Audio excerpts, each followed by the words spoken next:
I want to thank everybody for coming out this afternoon. And first of all, I want to thank you for participating with me in the democratic process. And I want to thank you, Sarah, for letting us borrow your business for the afternoon. And it's always great to come together in a real, live, honest-to-goodness Main Street business that's on Main Street. And thank you, Jerry, for your introduction and for all your work on behalf of Right to Life. And it's been a pleasure working with you these many years. Since Thanksgiving is later this week, I'd like to take this time to give thanks for a few things. First, I'd like to give thanks to my family for always supporting me in every endeavor. I'd like to thank my dad over here for showing me that there is always a way. Always. You just have to find it. And also I'd like to thank him for showing me the importance of respecting our flag and those who served and fought and died for our freedoms. And I'd also like to thank my mom for showing me that the best way to handle problems is to not complain about them, but to do something about them. Thank you both. I'd also like to thank my wife, Ann, for saying I do to marrying me more than 30 years ago and for putting up with me every day since. I'd also like to thank my children, Meredith and Thomas, for making us proud each and every day of their lives. I'd also like to thank my brother for his unwavering support throughout our lives. He taught me diplomacy the old-fashioned way. I stopped winning fistfights and he started winning them. I'd also like to say thank you to my employer, Hannibal Grange University, for giving me the opportunity to teach in a community of faith where we lift each other up instead of tearing each other down. I'd also like to thank God for allowing us to live in the greatest country in the history of the world. I'd also like to thank our veterans for fighting and dying to keep us free. Amen. I'd also like to say thank you to all of you for gathering here today for this announcement and campaign kickoff. It's been a long time coming. Rural Missouri itself stands at a historic crossroads. We can make positive changes that move us in the 21st century economy, or we can sit still and get farther behind St. Louis and Kansas City and Columbia and Springfield. And this election is not just about casting our votes. It's about creating a shared vision of what our future should look like from a constitutional conservative point of view. Here. We have another veteran in the house. Thank you, Larry. And Lyndall, thank you.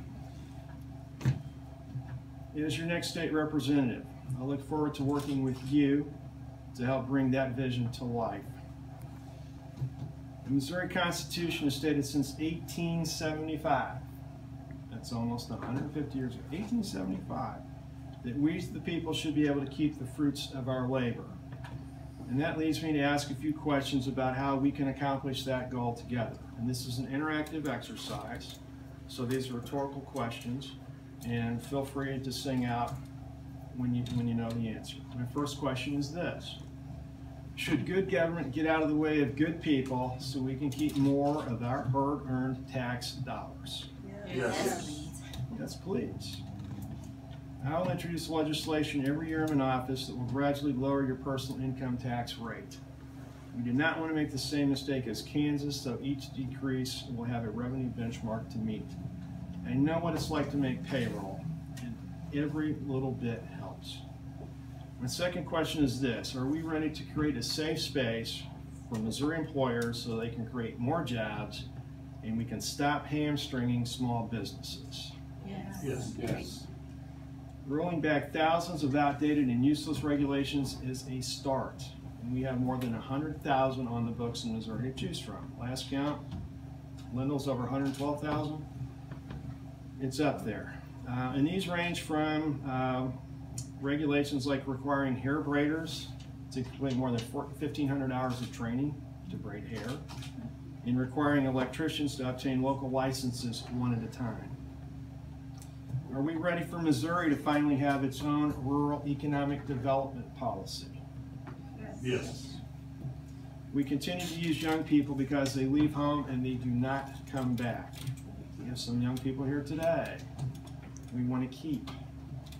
If we had rural broadband internet resources like they do in St. Louis and Kansas City, we could educate our students in place, kindergarten through college.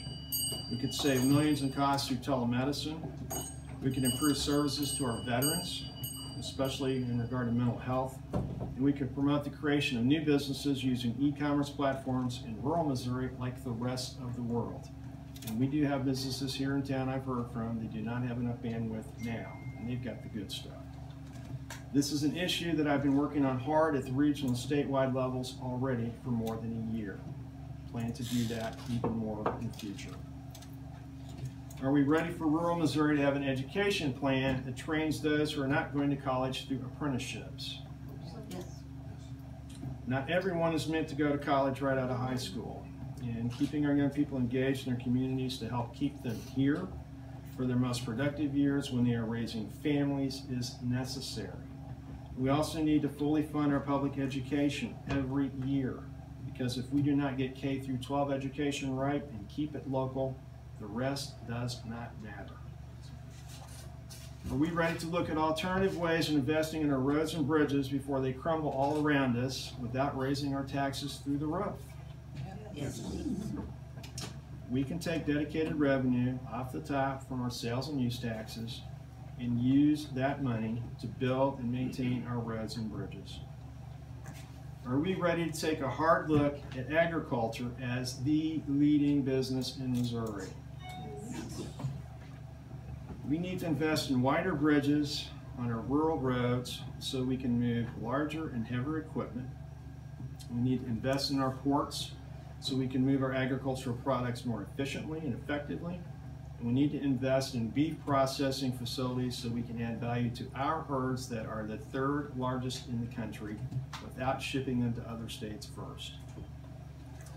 Are we ready to eliminate corporate welfare abuses that divert our tax dollars to pet projects like privately owned ice rinks in St. Louis?